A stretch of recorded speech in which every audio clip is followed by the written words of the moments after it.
All right, so the setup for this is going to be, I'm using a broom handle here. You could use a PVC. You could also use a barbell or a lighter bar. It just kind of depends on what works for you. But you can see I'm adding some weight that's hanging off. So again, like here, I probably could use a barbell and just add weight to the barbell. But the goal is going to be to go into external rotation on both sides at the same time with that weight hanging off, right? So specifically with position here, we're thinking drive that scap up and underneath to really help support that shoulder as it goes back. And as far as the wrist, like this is probably one of the biggest ones.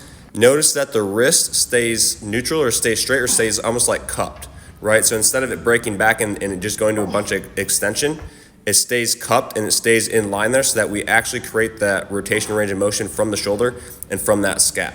That's going to help to keep that, keeping that wrist cupped is going to help us to make sure that we get that range from the actual shoulder.